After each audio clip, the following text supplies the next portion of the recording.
बाल विवाह एक अभिशाप है, सामाजिक बीमारी भी, एक दंश है, एक कानूनी अपराध भी। ये सब बातें हम बचपन से सुनते आए हैं, लेकिन क्या इन बातों से या फिर कानून बना देने से वाकई में बाल विवाह देश में रुक गए हैं? जवाब है नहीं। 21वीं सदी का तीसरा दशक आधा बीत गया है। बाल विवाह रोकथाम अधिनियम को लागू हुए एक सदी बीतने को है। हकीकत लेकिन यह है, आज भी देश में हर चौथा या पांचवा विवाह बाल विवाह होता है। सुनकर आपको हैरानी हो रही होगी, लेकिन यह सच्चाई है। बाल विवाह आज भी समाज को एक दीमक की तरह खोखला कर रहा है। राजस्थान से लेकर बंगाल, उत्तर प्रदेश से लेकर कर्नाटक, हर राज्य में बाल विवाह समाज का हिस्सा है। पिछले कुछ समय में भले ही इस पर कुछ रोक लगी हो, लेकिन चोरी छिपे बाल विवाह न सिर्फ होते हैं बल्कि लगातार हो रहे हैं। शासन प्रशासन मूक दर्शक है। कभी कभार खाना पूर्ति कर काम चल जाता है, लेकिन इसका परिणाम पूरा समाज भुगतता है। बाल विवाह से बच्चों की पढ़ाई रुक जाती है, शारीरिक मानसिक विकास प्रभावित होता है। कम उम्र में लड़कियां प्रसव पीड़ा को झेलती हैं। लड़के खेलने कूदने की उम्र में रूढ़िवादी सोच और समाज का हिस्सा बन जाते हैं। आने वाली नस्लें कुपोषण का दंश झेलती हैं। गंभीर बीमारियों का सामना करना पड़ता है। कभी कभी तो नौबत जान तक आ जाती है। इसीलिए तो हमने कहा कि बाल विवाह सिर्फ दो लोगों की जिंदगी खराब नहीं करता, बल्कि समाज के बीच एक महामारी बनकर आगे बढ़ता है।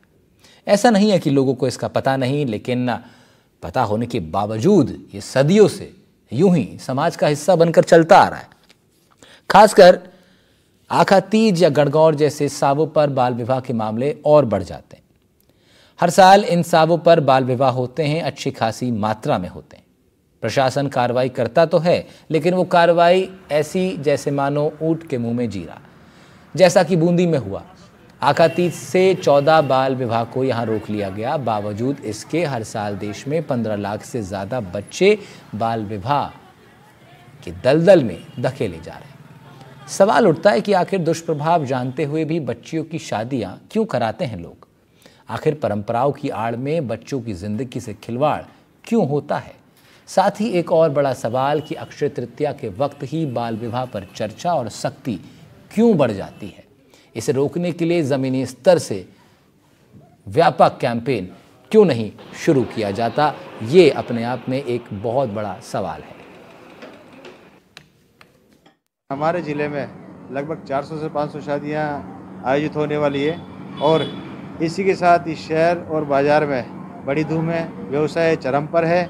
साथ ही टेंट, होटल्स और सभी लोग व्यस्त हैं सब कार्यक्रमों को आयोजित करने में, और सभी परिवारजन और दूल्हे दुल्हा के परिवारजन खुश हैं कि हमारे बच्चों की शादियां हो रही है। और इसी अवसर पर मैं होटल व्यवसाय की ओर से ये आह्वान करना चाहूँगा कि अपने बच्चों का बाल विवाह न करें और बच्चों के भविष्य के साथ खिलवाड़ न करें। बाल विवाह एक कानूनी अपराध है। इस अवसर पर यह भी बताना चाहूँगा कि अगर बच्चा वयस्क होकर जो सरकारी गाइडलाइन के अकॉर्डिंगली 18 वर्ष बालिका की और 21 वर्ष बालक की उम्र होगी और उसके पश्चात उनका विवाह करें तो वो अपना सफल दाम्पत्य जीवन निर्वहन कर सकते हैं। जैसा कि हमारे पास इंफॉर्मेशन आती है और इंफॉर्मेशन के बाद हमारी टीम फील्ड में जाती है और वहाँ पे जो बालक बालिका का डॉक्यूमेंट वेरिफिकेशन करते हैं, स्कूल शिक्षा विभाग से हम मदद लेते हैं और वहाँ से हम उसकी डीओ भी चेक करते हैं ताकि वो नाबालिग है या बालिग है। उसके बाद हम संबंधित अधिकारी को, जैसे कि पुलिस कंट्रोल रूम है और चाइल्ड मैरिज कंट्रोल रूम जो कलेक्ट्रेट में संचालित है, और तहसीलदार जी है, पटवारी जी है, जो और भी अधिकारी है, उनसे संपर्क करते हैं और उनको पूरी जानकारी देते हैं। बाल विवाह निषेध अधिनियम भी इसमें बनाया हुआ है और इस संबंध में अभी चूँकि आखा तीज और पीपल पूर्णिमा का समय है, ये अबूझ सावों का जो सीजन रहता है, इसमें बाल विवाह होने की संभावनाएं काफ़ी ज़्यादा देखी जाती है। इस विषय में इस पर कार्रवाई के बाबत जिला बाल संरक्षण अधिकारी श्रीमान जिला कलेक्टर महोदय की अध्यक्षता में एक मीटिंग का आयोजन किया जा चुका है, जिसमें जो समाज सेवी संस्थाएं हैं, एनजीओज हैं, जो संगठन हैं, उन सभी के साथ एक मीटिंग हम आयोजित कर ली गई है और सभी को इस चीज़ के लिए पाबंद किया गया है, जिसमें ग्राम सेवक, पटवारी, तहसीलदार, श्रीमान एसडीएम साहब, एडीएम साहब सभी के संबंध में इस समय निर्देश जारी किए हुए हैं कि कहीं किसी इलाके में किस तरह की सूचना मिलती है किसी भी माध्यम से, तो सभी की संयुक्त जिम्मेदारी है उसके तुरंत सूचना मिलने पर संज्ञान लें, उस पर कार्रवाई करें। पहली बार इतने सालों में बाजार में सोने चांदी में जो रेट बढ़ी, उसके कारण 45% का इजाफा हुआ है पिछले साल से और इस साल में। उसके कारण अक्षय तृतीया पे नाक के बराबर हुए हैं दुकानदारी, और आगे भी फ्यूचर यदि सोने चांदी के भाव बढ़ते रहेंगे तो अक्षय तृतीया का अन्य भी बाजार नहीं चल पाएगा। सोने चांदी का बाजार बहुत डाउन है। ऑटोमोबाइल सेक्टर और कपड़ा व्यापार सभी में लगभग मंदी का दौर चल रहा है। इस बेहद ही अहम विषय पर बात करने के लिए हमारे साथ आज एक खास पैनल मौजूद है। सामाजिक कार्यकर्ता वर्षा गोयल हमारे साथ हैं, राम नारायण गुर्जर साहब हैं, आप प्रभारी हैं चाइल्ड हेल्पलाइन के बूंदी से, नमिता निगम दत्ता भी हमारे साथ हैं, स्त्री रोग विशेषज्ञ हैं आप, पारिता शर्मा जी चाइल्ड काउंसलर हैं बूंदी में। चारों लोग का बहुत बहुत स्वागत है आपका NTV राजस्थान पर। आप सभी को मैं अपनी स्क्रीन पर देख पा रहा हूँ। सबसे पहले शुरुआत हम लोग का पारिता शर्मा जी से ही करते हैं, क्योंकि बूंदी से ही ये मामला सामने आया था। चाइल्ड काउंसलर हैं आप। पारिता जी, ये विषय मैं जानना चाहूँगा आपकी क्या राय है बाल विवाह के ऊपर, व्यक्तिगत राय आपकी क्या है? यहाँ से शुरुआत करते हैं चर्चा की।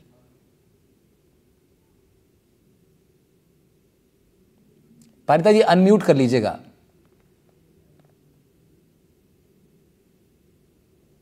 जी जी सर, नमस्ते। जी जी सर, परिता शर्मा बात कर रही हूँ, काउंसलर चाइल्ड हेल्पलाइन से।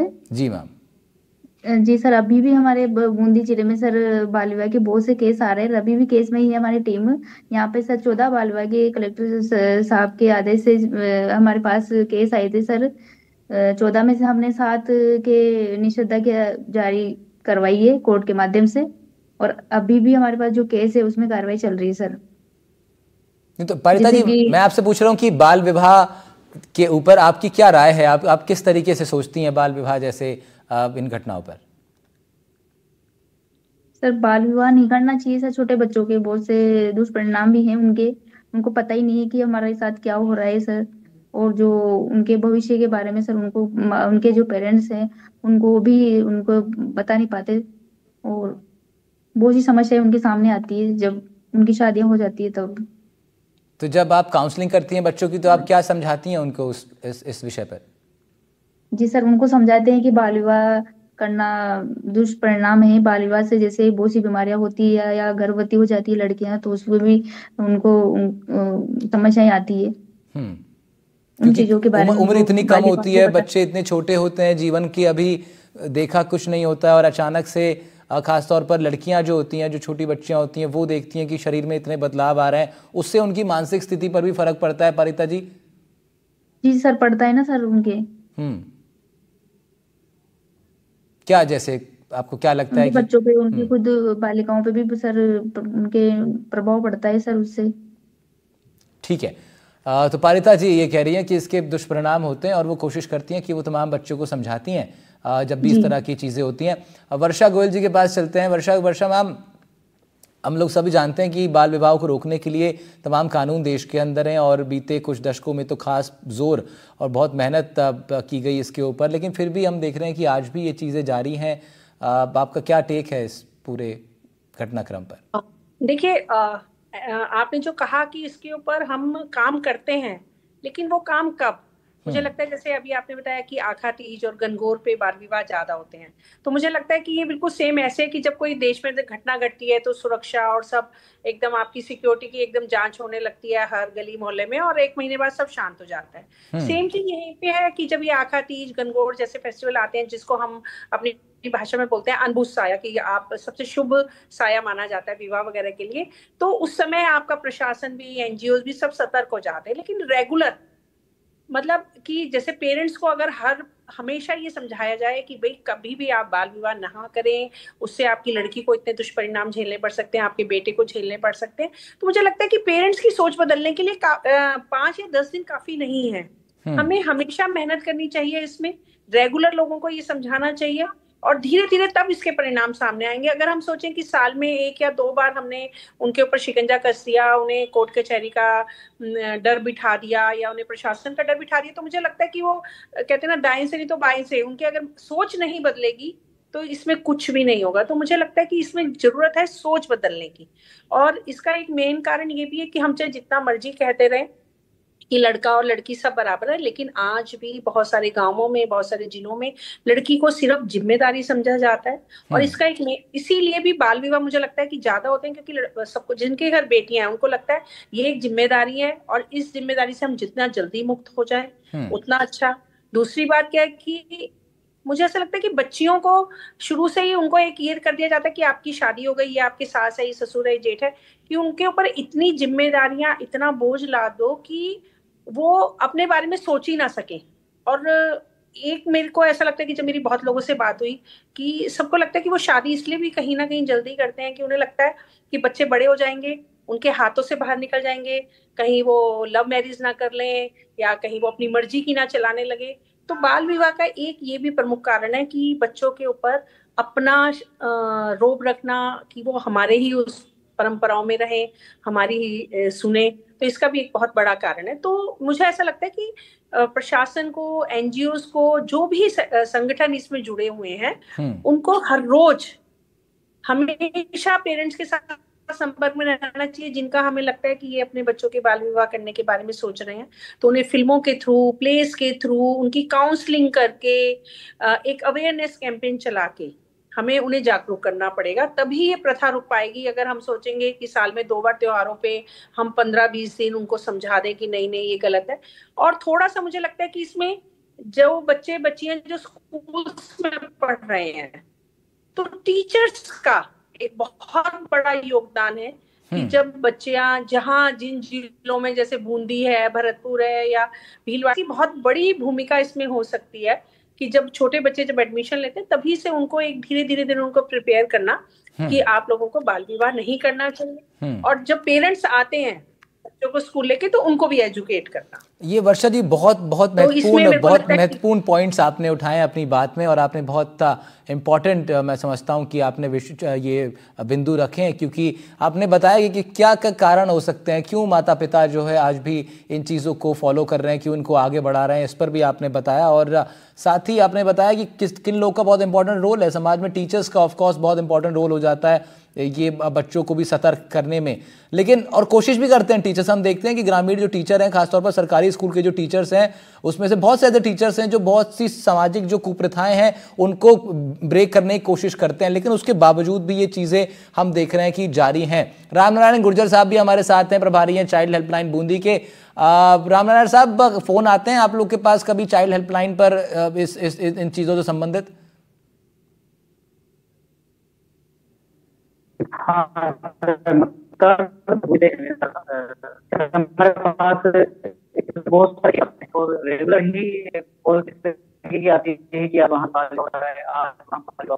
आज वहाँ है, आज वहाँ इधर से आए दिन सर कॉल आ रहे हैं, और अभी भी कॉल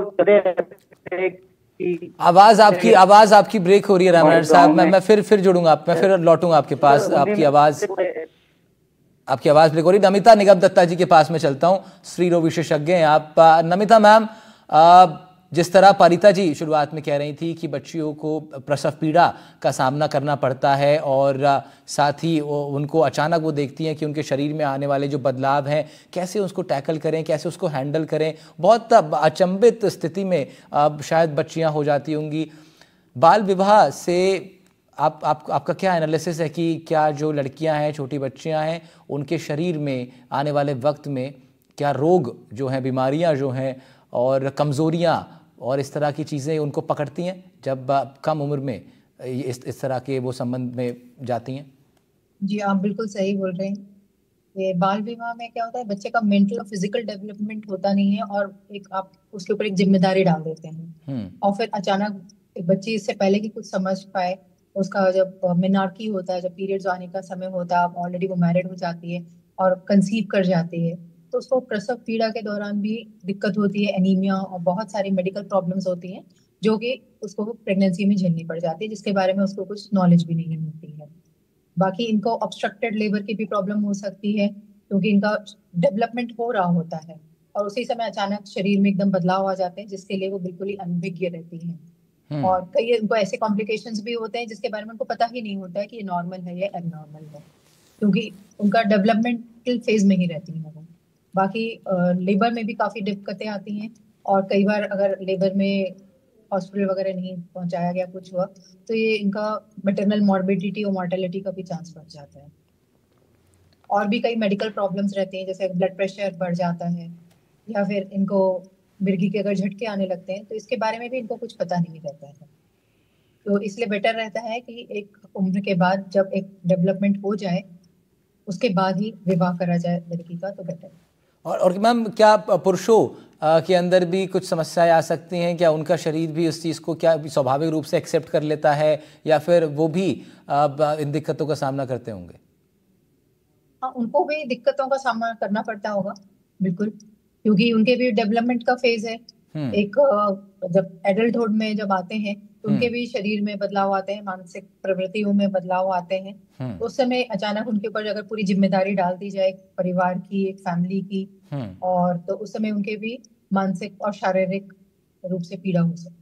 और नमिता मैम, एक डॉक्टर से अलग अगर मैं आपसे आप एक नागरिक के तौर पर अगर बात करें, एक महिला के तौर पर अगर आप बात करें, जो आपने अभी लास्ट में कहा कि पुरुषों के ऊपर भी एक अलग तरह का दबाव बन जाता होगा, मैं आपसे बात करना चाहता हूं कि क्या जो बेटियां हैं, जब वो इस तरह की जिम्मेदारियां उन पर जब थोप दी जाती हैं, क्योंकि इस उम्र में जब उनका विवाह होगा तो शायद यही कहना ठीक होगा कि जिम्मेदारियां थोप दी गई, एक डिसेंट उम्र में आके वो जिम्मेदारियों को एक्सेप्ट करती हैं, लेकिन ये उम्र में तो वो थोप दी जाती है जिम्मेदारियां। तो उनकी जो मानसिक स्थिति है मैम, आपको क्या लगता है कि कितना असर, मतलब एक बच्ची जिसका 14-15 साल में, 13 साल में विवाह हो गया, और एक लड़की जो 24-25-26 साल या जो भी एक एज है उसमें उनका विवाह होता है, कितना अंतर आप देखती हैं दोनों के जीवन में? काफी अंतर होता है। एक मेंटल मेच्योरिटी आ जाती है, एक अगर उनको शिक्षा मिल जाती है और एक एज के बाद विवाह होता है तो उनका डेवलपमेंट, फिजिकल मेंटल डेवलपमेंट सब रहता है।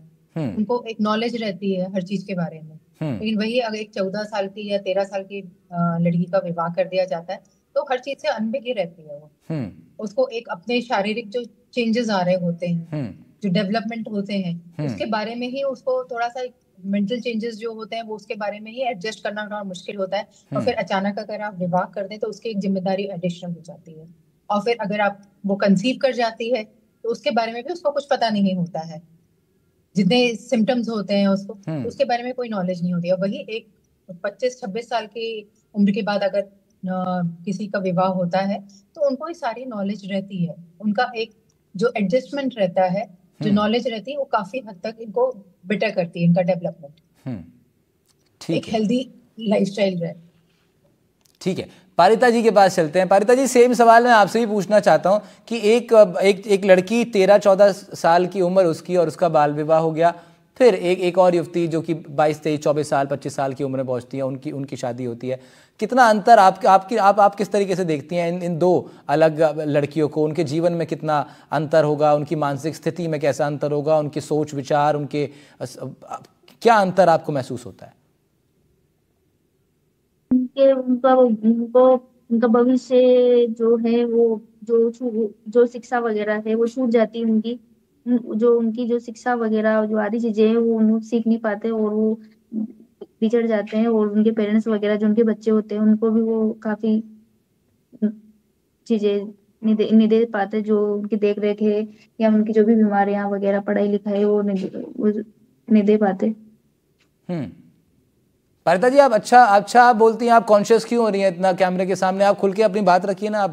आप बताइए, आपको क्या लगता है? आपने एक लंबा जीवन जिया है, आप सामाजिक का परिवेश में काम करती हैं, तमाम महिलाओं के साथ आपका उठना बैठना है, इस तरह की चीज़ें आपके सामने आती हैं, चाइल्ड काउंसलर हैं आप।